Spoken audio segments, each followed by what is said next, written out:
ప్రతిక్షణం సమాజం కోసం మీ మిత్ర న్యూస్.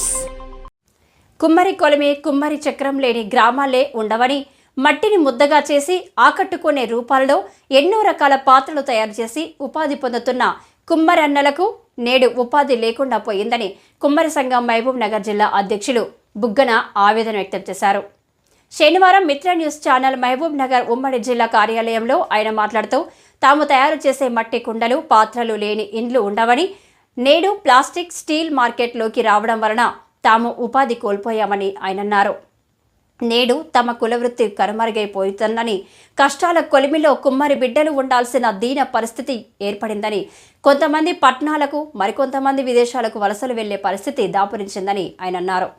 కుమ్మరి బతుకు చక్రం తిరగాలంటే ప్రభుత్వం తమ కుల వృత్తిని ప్రోత్సహించాలని, సబ్సిడీ రుణాలు అందజేసి అదేవిధంగా తాము తయారు చేసిన మట్టి కుండలకు పాత్రలకు వస్తువులకు మార్కెట్లో కలిగించడంలో ప్రత్యేక దృష్టి సారించాలని ఆయన కోరారు. కవయిత్రి మొల్లమాంబ తమ కుమ్మరి జాతిలో జన్మించిన గొప్ప కవయిత్రి అని, మొల్ల రామాయణాన్ని అచ్చం తెలుగులో సామాన్యులకు అర్థమయ్యే విధంగా అనువదించారని ఆయన గుర్తు చేశారు. 6 ఖండాలు 1871 పద్యాలతో కూడిన రామాయణాన్ని కేవలం 5 రోజులలో రచించారని ఆయన అన్నారు. ప్రభుత్వాలు తమ వృత్తిని ఆదరించి సబ్సిడీ రుణాలు అందజేసి ఆదుకోవాలని ఆయన డిమాండ్ చేశారు. కుమ్మరి కొలిమి కుమ్మరి చక్రం లేని గ్రామాలు లేవంటే ఎవరం నమ్మలేని పరిస్థితి. ఒకప్పుడు కుమ్మరులు తయారు చేసిన, కుమ్మరి బిడ్డలు తయారు చేసిన మట్టి కుండలు మట్టి పాత్రలలో నీరు తాగడము, ఆహార పదార్థాలు చేసుకుని తినడం వలన ఎంతో ఆరోగ్యంగా ఉండేవారు. ప్రస్తుతము గ్రామాలలో అంటే కుమ్మరి ఏదైతే కులవృత్తులు ఉన్నాయో కనుమరుగయ్యే పరిస్థితి వచ్చిందని చెబుతున్నారు. ప్రస్తుతం మన ముందు కుమ్మరి సంఘం మహబూబ్ నగర్ జిల్లా అధ్యక్షులు బుగ్గన మన ముందు ఉన్నారు. వారిని అడిగి తెలుసుకునే ప్రయత్నం చేద్దాం. అసలు ఈరోజు కుమ్మరి జాతుల సంక్షేమం ఏ విధంగా ఉండాలి, కులవృత్తి అనేది ఏ విధంగా డెవలప్ కావాలనేది విషయాన్ని అడిగి తెలుసుకుందాం. అన్న చెప్పండి, ఈరోజు గ్రామాలలో కుమ్మరి చక్రం కానీ, కుమ్మరి మట్టి కానీ, కుమ్మరి గిన్నెలు ఇవన్నీ మనం ఎన్నో రకాలమైన అంటే మట్టిని నమ్ముకొని ఆకర్షకమైన పాత్రలు తయారు చేస్తూ జీవనోపాధి పొందుతూ ఇటు మానవులకు కూడా ఆరోగ్యాన్ని ఇచ్చే ఈరోజు కుమ్మరి కులవృత్తి కనుమరుగే పరిస్థితి వచ్చింది. మనం ఏ విధంగా చూడవచ్చు? ముందుగా మిత్ర న్యూస్ ఛానల్ యజమైనటువంటి మీకు ప్రత్యేకమైనటువంటి ధన్యవాదాలు. ఎందుకంటే కుమ్మర కులవృత్తిని, ఇందులో ఉన్న లోటుపాట్లు ఏంది, వీళ్ళ స్థితిగతులు ఏందని చెప్పేసి తెలుసుకోవాలని, అది సమాజానికి కూడా తెలపాలని చెప్పేసి మీరు ప్రయత్నించినందుకు ప్రత్యేకమైనటువంటి కుమ్మర సంఘం తరఫున ధన్యవాదాలు తెలియజేస్తున్నామన్నా. అయితే మానవ మనుగడకు మట్టి కుండకు చాలా దగ్గరి సంబంధం ఉందన్న. మానవుడు జీవనం గడవాలంటేనే మట్టి కుండ. ఇది ప్రాచీన కాలంలో కొన్ని యుగాలకెళ్ళి కూడా కుమ్మరి కులవృత్తి నడుస్తూ ఉంది. సైంటిస్టులు కూడా ఎక్కడన్నా మట్టి పెంకులు కనుక వస్తే దాన్ని పరిశోధన చేసి ఇది కొన్ని వేల సంవత్సరాల క్రితం తయారైనటువంటి మట్టి పెంకు అని చెప్పేసి ఎంతోమంది శాస్త్రవేత్తలు కూడా ఇప్పటి వరకు రిపోర్ట్లు ఇచ్చినటువంటిది కూడా ఉన్నది. అయితే గ్రామీణ ప్రాంతాలల్లో ఒకప్పుడు అంటే మేము చిన్నతనం ఉన్నప్పటికెళ్ళి ఇంకా ముందు కూడా టోటల్గా అన్ని కులవృత్తులు కూడా గ్రామాలల్లో చాలా ఆనందంగా గడిచాయి. అంటే మట్టి కుండలోనే మానవుడు తను వంటలు చేసేవాళ్ళు. అంటే కూరగాయలు వండుకోవాలన్నా, అన్నం వండాలన్నా ఇవన్నీ కూడా మట్టి కుండలనే ఉండేవాళ్ళు. మానవ మనుగడకు కదా దానికి ముఖ్య ఉద్దేశం ఏంటంటే, పురుడు పోసుకున్నప్పుడు మానవుడు మాయముంత అని చెప్పేసి దాన్ని ఉపయోగించేవాళ్ళు. తర్వాత సారా గాయాలన్నా కూడా మట్టి కుండనే అవసరం పడేది. తర్వాత నీరు తాగడానికైనా కూడా మట్టి కుండనే ఉండేది. ప్రతి ఆహార పదార్థాలు వండుకోవాలన్నా మట్టి కుండనే ఉండేది. అదేవిధంగా ధాన్యం నిల్వ చేసుకోవాలనుకున్నా కూడా ఇళ్ళల్లో మట్టి కుండనే ఉండేది అప్పటికి. ఈ విధంగా కుండతోనే జీవనోపాధి గడిచేది ప్రతి మానవునికి. అయితే మానవుడు 100 కోట్లు పెట్టి భవంతులు నిర్మించుకున్నా కూడా పూరేటి కుండ అని చెప్పేసి ఆ ఇంటి ఆడపడుచుతోన బ్రహ్మముహూర్తముల వేద మంత్రాలు చదువుతూ మంగళ వాయిద్యాల నడుమ బ్రహ్మముహూర్తముల మొట్టమొదట కాలు పెట్టేది ఆడపడుతున్న కూరటి కుండనే ఆ ఇంట్లోకి వెళ్తుంది. ఆ ఇంటి యజమాను 100 కోట్లు ఖర్చు పెట్టినా కూడా ఇంట్లోకి వెళ్ళాడు. అంత గౌరవప్రదమైనటువంటి మట్టి కుండ. అదేవిధంగా నీకు భార్యాభర్తలు ఇద్దరు కూడా ఒకటి కావాలంటే ఐరన్ కుండలు అని చెప్పేసి ఆ కుండలతోనే పచ్చటి పందిట్లోనే మన ఇంటి ఆడపడుచులు కుమ్మరి వాళ్ళ ఇంటికి వచ్చి గౌరవప్రదంగా వాళ్ళ ఇంటికి వెళ్ళి మంగళ వాయిద్యాలతోనే ఆ పందిట్లోకి కూరటి కుండలు అది ఐరన్ కుండలు తీసుకొని వస్తారు. తర్వాత భగవంతునికి నైవేద్యం పెట్టేది కూడా యుగాలు మారినా తరాలు మారినా ఇంత సాఫ్ట్వేర్ యుగం వచ్చినా కూడా ఇప్పటికీ భగవంతునికి నైవేద్యం మట్టి కుండలోనే పెడుతున్నారు. తిరుపతిలో కానీ శ్రీశైలంలో కానీ తర్వాత అనేక ప్రాంత ఉన్నటువంటి ముఖ్యమైన గుళ్ళల్లో కూడా మట్టి కుండలనే పెడుతున్నారు. మనం అమ్మవారికి బోనంగా నైవేద్యం సమర్పించేది కూడా మట్టి కుండలోనే సమర్పిస్తేనే అమ్మవారికి తృప్తి చెందుతుంది. ఆ విధంగా ప్రతి ఒక్కరికి కూడా తెలుసు. కానీ మానవుడు మాత్రం ఏదైతే ఈ టెక్నాలజీ వచ్చిన తర్వాత మట్టి కుండకు దూరం అయిపోతుంది. అంటే ఇప్పుడు మానవ సృష్టి అంటే తల్లి గర్భం నుంచి బయటపడినప్పటి నుంచి కూడా మట్టి కుండలనే మనం వాడుతున్నాం. కానీ ఈ రోజు ఎక్కడ చూసినా ప్రతి ఇంట్లో అంటే మట్టి కుండలు లేని పాత్రలు లేని ఇల్లు అనేది లేదు. ఏ కుటుంబాల్లో సరే మట్టి కుండ కంపల్సరీ ఉంటుంది. ఈ రోజు ఎందుకు అవి కర్మాలు పోతున్నాయి, ఇక్కడ కూడా లేవు పరిస్థితి ఏంటి అంటే ఇక్కడ ఏమైందంటే ఈ ప్లాస్టిక్ అల్యూమినియం ఎప్పుడైతే మార్కెట్లకు వచ్చిందో అప్పుడు చేయడం అనేది తగ్గిపోయింది. అంటే కొనేవాళ్ళు లేక వాళ్ళు చేయడం తక్కువ చేశారు. ఈ అల్యూమినియం అనేది బ్రిటిష్ వారు మనకు ఇంట్రడ్యూస్ చేసింది. అది జైళ్ళల్లో ఖైదీలకు వండి పెట్టడానికి మాత్రమే అల్యూమినియం వాడేవాళ్ళు. మొట్టమొదట అల్యూమినియంలో వండుకొని తింటే మానవుడు తనకు తెలియకుండానే రోగ నిరోధక శక్తి తగ్గిపోయి క్షీణించే స్థితికి వస్తాడు. కాబట్టి జైళ్ళలో బ్రిటిష్ వాళ్ళు పెట్టేవారు. అది బయటికి మార్కెట్లకు వచ్చినాక తక్కువగా దొరకడం, ఎక్కువ రోజులు దాన్ని రావడం, మట్టి కుండ కింద పడితే పగిలిపోతుంది అని దాన్ని ఆ విధంగా ఏదో అది లొట్టలు పడ్డా ఎట్లా పడ్డా దాన్ని అంటే కంటిన్యూ చేసుకుంటూ వచ్చి మానవుడు అనారోగ్యాల పాలైంది. ఇప్పుడు మనం చూసుకుంటే ఇంతకుముందు ఇన్ని కార్పొరేట్ హాస్పిటల్ ఎక్కడ లేవు. ఇక్కడ మన మహబూబ్నగర్ కాకుండా ఆంధ్రప్రదేశ్ తెలంగాణనే కాకుండా ఎక్కడైనా కూడా హాస్పిటల్స్ ఎక్కువ ఉంది. ఎందుకు పెరిగినాయి? ప్రతి చిన్నదానికి చిన్న వయసులో మోకాళ్ళ నొప్పులు, తర్వాత బీపీలు, షుగర్లు, అనేక రకరకాల రోగాలు వస్తున్నాయి. దీనికి అంతా కూడా మట్టి కుండకు మానవుడు దూరం కావాలని చెప్పేసి మేము ఖచ్చితంగా చెప్తాము. ఇప్పుడు ఇంత ఇంత ఎంతో మానవుని జీవితంతో ఎంతో అభినవ సంబంధం ఉన్న మట్టి కుండను అంటే కుమ్మరి ఏదైతే ఉందో కుల వృత్తిని తిరిగి కుమ్మరి కుల చక్రాన్ని తిప్పాలంటే ఏం చేయాలంటారు? తిప్పాలంటే ఇప్పుడు ఇంతకుముందు గ్రామీణ ప్రాంతాలలో కనీసం ఒక గ్రామంలో 10 ఇండ్లు ఉంటే 10 ఇండ్లు కూడా కుల వృత్తి నడిచేది. అంటే ఆ గ్రామానికి చుట్టుపక్కల చిన్న చిన్న పల్లెటూర్లు ఉన్నా కూడా అందరూ కూడా మట్టి కుండలనే ఉండేవాళ్ళు.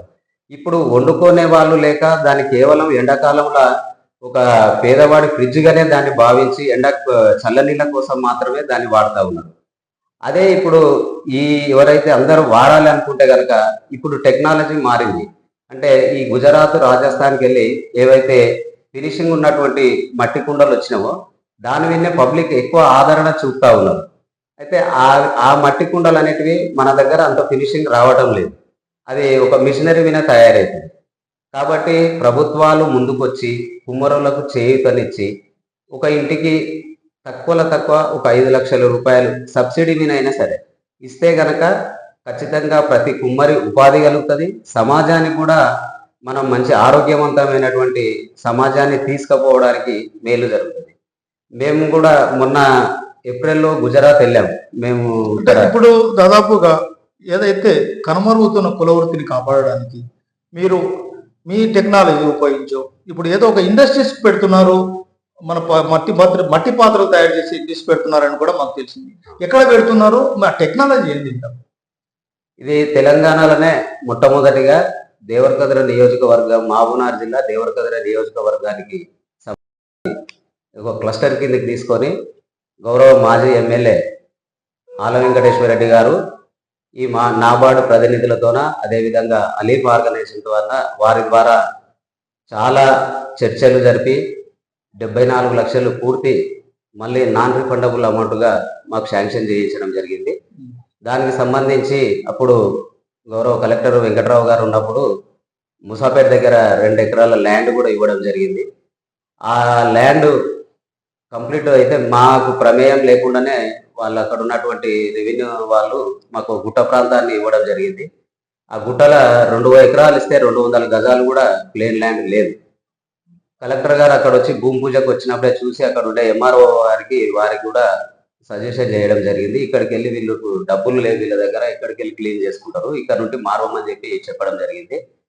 అయితే మా ఎమ్మెల్యే గారు కూడా పక్కనే ఉన్నటువంటి ల్యాండ్ ఉంది, అక్కడ మారుస్తామని చెప్పి ప్రపోజల్ పెట్టింది. అది అనుకోకుండా ఎలక్షన్స్ రావడం, ప్రభుత్వాలు మారడం, దాని ద్వారా ఈ నాబార్డు వారి దగ్గరికి వెళ్ళి అప్పటికే అమౌంట్ శాంక్షన్ అయి ఉంది. వాళ్ళు మీరు కనుక ఇమీడియట్గా స్టార్ట్ చేయకపోతే అమౌంట్ ప్రాజెక్ట్ రిటర్న్ అయ్యేటటువంటి అవకాశం ఉంది అని చెప్తే ఇక్కడ గాజులపేట నుండి మహబూబ్నగర్ వచ్చే రూట్ల తాటికొండ గ్రామ పంచాయతీ పరిధిలో ఒక 1 ఎకర్ లీజ్కి తీసుకొని అక్కడ షెడ్ కూడా నిర్మాణం జరిగింది. గుజరాత్ కూడా వెళ్ళి అక్కడ నుండి మిషనరీ కూడా తీసుకొచ్చినాం. ఇక్కడ కరెంట్ ఒకటి ఇంకా శాంక్షన్ కాలేదు. కరెంట్ విషయంలో కూడా మన గౌరవ కలెక్టర్ గారి దగ్గరికి, మేడం గారి దగ్గర కూడా పోయినాం, ఎస్సీ గారి దగ్గర కూడా మాట్లాడిండు. అయితే అందుట్లో కూడా ఒక చిన్న ప్రాబ్లం ఏంటంటే 4 లక్షల రూపాయలు ఎస్టిమేషన్ అవుతుంది. 45 HP ట్రాన్స్ఫార్మర్ మొత్తం పోల్స్ దానికంతా. నాబార్డు వారి అమౌంట్లోకి వెళ్ళి మాకు కరెంట్కి అయితే లేదు, మీరు సొసైటీకి వెళ్ళి పెట్టుకోమని చెప్పారు. 4 లక్షలు మేము పెట్టుకునేటటువంటి పరిస్థితి లేదు కాబట్టి ప్రస్తుతం ఉన్నటువంటి మన గౌరవ ఎమ్మెల్యే గారు మధుసూదన్ రెడ్డి గారిని కూడా కలవడం జరిగింది. ఆయన కోట కింద ఇవ్వమని ఆయన ఇంజనీర్లతో మాట్లాడి చెప్తానని చెప్పాను. రీసెంట్గానే కలిసినాం మేము. ఆ కరెంట్ కనుక వస్తే అక్కడ ప్రారంభం అవుతుంది. ఇది ఒక 500 మందిని మేము క్లస్టర్ కింద తీసుకోవడం జరిగింది.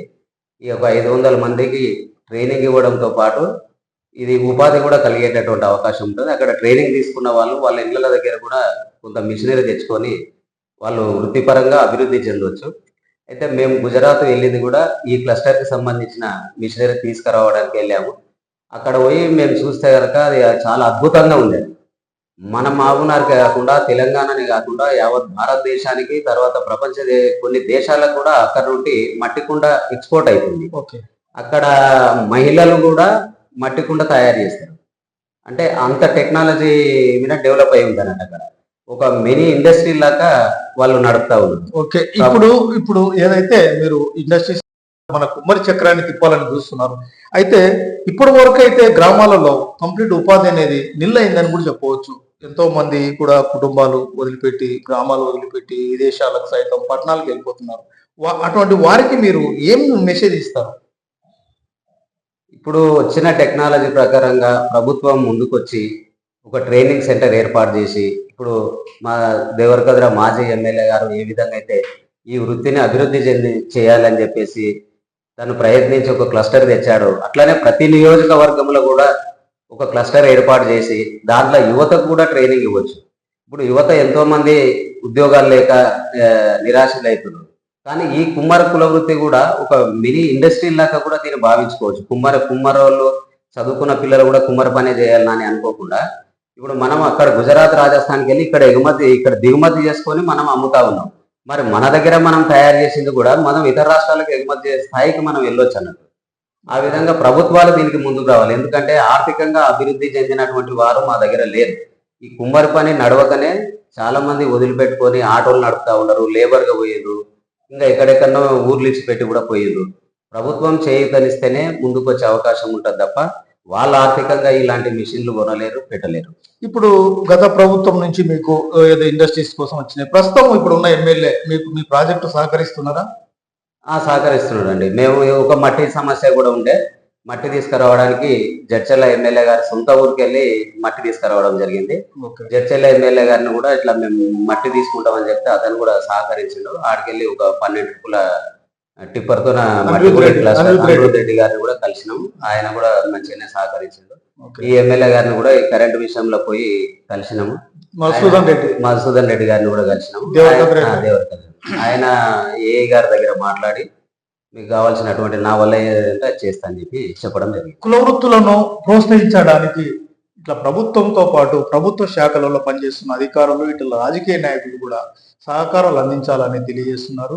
ఇదే విధంగా కవయిత్రి మొల్ల అంటే ఒక ఎంత అంటే రామాయణం రచించడంలో, అనువదించడంలో అప్పటి శ్రీకృష్ణదేవరాయల టైంలో కూడా ఒక పేరు ప్రఖ్యాతి కాంచిన కవయిత్రి ఆ మొల్ల మన కుమ్మరి బిడ్డగా మనం తెలుసుకుంటున్నాము, చూస్తున్నాం. అసలు ఆమె ఎవరు, ఏంది పరిస్థితి?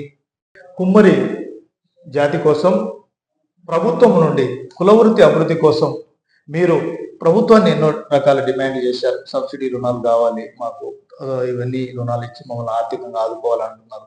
కాకపోతే మీ కుమ్మరి జాతికి అంటే ఇప్పుడు వచ్చే తరంతో కాబట్టి ముందు వచ్చే తరాల వారికి కూడా మీరు ఏం మెసేజ్ ఇస్తారు? మనిషి పుట్టుక నుండి చావు వరకు ఈ మట్టి కుండనే ఉంది కాబట్టి అలాంటి పవిత్రమైనటువంటి వృత్తిలో మనం పుట్టినాము. ఎస్, మనిషి చనిపోయినప్పుడు కూడా తలగొరివి కొట్టడానికి కుండనే అవసరము. అలా భగవంతునికి అనుసంధానం చేసేది కూడా మట్టి కుండనే. అంత పవిత్రమైనటువంటి మట్టి కుండ తయారు చేసేది కులంలో మనం పుట్టినాం కాబట్టి భవిష్యత్తులో మనందరం కూడా ఎన్ని కష్టాలున్నా కూడా పిల్లలని మాత్రం చాలా ఉన్నతమైనటువంటి చదువులు చదివియాలి. ఉన్నతమైనటువంటి చదువులు చదివిస్తేనే కుటుంబాలు ఆర్థికంగా అభివృద్ధి చెందుతాయి. అదేవిధంగా రాజకీయంగా కూడా ఎదగాలి. ఇప్పుడు వచ్చేటటువంటి గ్రామ పంచాయతీ ఎలక్షన్లల్లో ప్రతి ఒక్కరు కూడా మీకు ఎక్కడ అవకాశం ఉంటే అక్కడ, అంటే వార్డు మెంబర్ కానీ, వార్డు మెంబర్లకి వెళ్ళి ఉప సర్పంచ్ కానీ, సర్పంచ్ కానీ, ఎంపీటీసీ కానీ, జడ్పీటీసీ కానీ ఎక్కడ అవకాశం ఉన్నా కూడా అందరూ ఒకరికొకరు కోఆపరేషన్ చేసుకొని రాజకీయంగా కూడా ఎదిగేటటువంటి అవకాశాన్ని మనమే వెసులుబాటు చేసుకోవాలి. మనకు ఎవరు చేయరు, మనమే వెసులుబాటు చేసుకొని ముందుకు పోయేటటువంటి ప్రయత్నం చేయాలి. మన వృత్తి కూడా దినదినాభివృద్ధి చెంది గతంలో ఏ విధంగా ఉండనో ఆ పునర్వైభవం తీసుకురావడానికి కూడా మనందరం కూడా ఛాయాశక్తుల ప్రయత్నం చేసి ప్రభుత్వం నుండి వచ్చేటటువంటి దాన్ని సద్వినియోగం చేసుకోవడానికి మనందరం కూడా ముందుండాలని చెప్పేసి కోరుతాం. ఇప్పుడు జిల్లాలో మన కుమ్మరి జాతి పిల్లలు ఎంతో మంది రాజకీయంగా రేపు ఎలక్షన్, స్థానిక సంస్థల ఎలక్షన్ లో కూడా నిలబడాలని ప్రయత్నం చేస్తున్నట్టు సమాచారం ఉంది. వారిని అందరినీ మీరు ఏ విధంగా సమీకరిస్తారు? వాళ్ళకి ఎటువంటి మెసేజ్ ఇస్తారు? అంటే మేము ఇప్పటి వరకు కూడా మేము అనుకున్నది ఏంటంటే, ఎక్కడన్నా గ్రామాలల్లో వార్డు మెంబర్లు కానీ సర్పంచ్కి వేయాలనుకున్నప్పుడు ఒకరికొకరు మా వాళ్ళే పోటీగా కనుక నిలబడితే మేము వెళ్ళి వాళ్ళని కాంప్రమైజ్ చేసి ఒకరినే నిలబెట్టే విధంగా. ఎందుకంటే ఒకరు నిలబడ్డారంటేనే విజయం సాధించగలుగుతారు, కానీ మనమే పోటీలు పడ్డామంటే అక్కడ వేరే వాళ్ళకు అవకాశం ఇచ్చిన వాళ్ళు అవుతాం. కాబట్టి ఆ విధంగా మా దృష్టికి ఏ గ్రామంకి వెళ్ళి వచ్చినా కూడా మేము ఖచ్చితంగా ఆ గ్రామానికి వెళ్ళి వాళ్ళని ఒకరే నిలబడే విధంగా. కుమ్మరి జాతి కోసం ప్రభుత్వం నుండి కులవృత్తి అభివృద్ధి కోసం మీరు ప్రభుత్వాన్ని ఎన్నో రకాల డిమాండ్ చేశారు. సబ్సిడీ రుణాలు కావాలి మాకు, ఇవన్నీ రుణాలు ఇచ్చి మమ్మల్ని ఆర్థికంగా ఆదుకోవాలంటున్నారు. కాకపోతే మీ కుమ్మరి జాతికి అంటే ఇప్పుడు వచ్చే తరంతో కాబట్టి ముందు వచ్చే తరాల వారికి కూడా మీరు ఏం మెసేజ్ ఇస్తారు? మనిషి పుట్టుక నుండి చావు వరకు ఈ మట్టి కుండనే ఉంది కాబట్టి అలాంటి పవిత్రమైనటువంటి వృత్తిలో మనం పుట్టినాము. ఎస్, మనిషి చనిపోయినప్పుడు కూడా తలగొరివి కొట్టడానికి కుండనే అవసరము. అలా భగవంతునికి అనుసంధానం చేసేది కూడా మట్టి కుండనే. అంత పవిత్రమైనటువంటి మట్టి కుండ తయారు చేసేది కులంలో మనం పుట్టినాం కాబట్టి భవిష్యత్తులో మనందరం కూడా ఎన్ని కష్టాలున్నా కూడా పిల్లలని మాత్రం చాలా ఉన్నతమైనటువంటి చదువులు చదివియాలి. ఉన్నతమైనటువంటి చదువులు చదివిస్తేనే కుటుంబాలు ఆర్థికంగా అభివృద్ధి చెందుతాయి. అదేవిధంగా రాజకీయంగా కూడా ఎదగాలి. ఇప్పుడు వచ్చేటటువంటి గ్రామ పంచాయతీ ఎలక్షన్లల్లో ప్రతి ఒక్కరు కూడా మీకు ఎక్కడ అవకాశం ఉంటే అక్కడ, అంటే వార్డు మెంబర్ కానీ, వార్డు మెంబర్లకి వెళ్ళి ఉప సర్పంచ్ కానీ, సర్పంచ్ కానీ, ఎంపీటీసీ కానీ, జడ్పీటీసీ కానీ ఎక్కడ అవకాశం ఉన్నా కూడా అందరూ ఒకరికొకరు కోఆపరేషన్ చేసుకొని రాజకీయంగా కూడా ఎదిగేటటువంటి అవకాశాన్ని మనమే వెసులుబాటు చేసుకోవాలి. మనకు ఎవరు చేయరు, మనమే వెసులుబాటు చేసుకొని ముందుకు పోయేటటువంటి ప్రయత్నం చేయాలి. మన వృత్తి కూడా దినదినాభివృద్ధి చెంది గతంలో ఏ విధంగా ఉండనో ఆ పునర్వైభవం తీసుకురావడానికి కూడా మనందరం కూడా ఛాయాశక్తుల ప్రయత్నం చేసి ప్రభుత్వం నుండి వచ్చేటటువంటి దాన్ని సద్వినియోగం చేసుకోవడానికి మనందరం కూడా ముందుండాలని చెప్పేసి కోరుతాం. ఇప్పుడు జిల్లాలో మన కుమ్మరి జాతి పిల్లలు ఎంతో మంది రాజకీయంగా రేపు ఎలక్షన్, స్థానిక సంస్థల ఎలక్షన్ లో కూడా నిలబడాలని ప్రయత్నం చేస్తున్నట్టు సమాచారం ఉంది. వారిని అందరినీ మీరు ఏ విధంగా సమీకరిస్తారు? వాళ్ళకి ఎటువంటి మెసేజ్ ఇస్తారు? అంటే మేము ఇప్పటి వరకు కూడా మేము అనుకున్నది ఏంటంటే, ఎక్కడన్నా గ్రామాలల్లో వార్డు మెంబర్లు కానీ సర్పంచ్కి వేయాలనుకున్నప్పుడు ఒకరికొకరు మా వాళ్ళే పోటీగా కనుక నిలబడితే మేము వెళ్ళి వాళ్ళని కాంప్రమైజ్ చేసి ఒకరినే నిలబెట్టే విధంగా. ఎందుకంటే ఒకరు నిలబడ్డారంటేనే విజయం సాధించగలుగుతారు, కానీ మనమే పోటీలు పడ్డామంటే అక్కడ వేరే వాళ్ళకు అవకాశం ఇచ్చిన వాళ్ళు అవుతాం. కాబట్టి ఆ విధంగా మా దృష్టికి ఏ గ్రామంకి వెళ్ళి వచ్చినా కూడా మేము ఖచ్చితంగా ఆ గ్రామానికి వెళ్ళి వాళ్ళని ఒకరే నిలబడే విధంగా. కవయిత్రి ముల్ల గారు రామాయణం రాయడం జరిగింది. అయితే ఆమె ఆ కాలంలో ఎన్నో ఆంక్షలు, మహిళలు బయటికి వెళ్లకుండా ఎన్నో ఆంక్షలు ఉన్న సమయం లోపలనే ఆమె తన తండ్రికి చేదోడు వాదోడుగా ఉండు, తన తండ్రి కులవృత్తి కుమ్మరి పని చేసేవాడు. ఆ వృత్తికి చేదోడు వాదోడుగా తండ్రికి ఉంటూనే ఆమెకు పెద్ద చదువు కూడా లేదు. భగవంతుని కృప వల్లనే ఆమె రామాయణాన్ని రాయడం జరిగిందని చెప్పేసి ఆమెనే చెప్పడం జరిగింది. అప్పుడు ఉన్నటువంటి పండితులు పామరులు ఎవరైతే ఉన్నారో వాళ్ళందరినీ కూడా మెప్పించేటట్లు ఈమె రామాయణం రాసింది, ముల్ల రామాయణం అని. ముల్ల రామాయణం. అయితే ఈమె రాసినటువంటి రామాయణము అందరికీ అర్థమయ్యేది. అక్కడ పండితులకు అర్థమయ్యేది, పామరులకు చదువు రానటువంటి వాళ్ళకు కూడా స్వచ్ఛమైన తెలుగులో అనువాదించింది. ఆమె ఆ విధంగా రామాయణాన్ని రాసి చరిత్రకెక్కింది. కృష్ణదేవరాయల వారి సంస్థానంలో కూడా మెప్పు పొందినటువంటి మహిళా కవయిత్రి. మా కులంలో ఉండడం కూడా మేమందరం కూడా చాలా గర్వంగా మేము కొలుస్తా ఉన్నాము. ఆమె జయంతి కూడా మార్చి 13వ తారీఖు నాడు ఉంటుంది.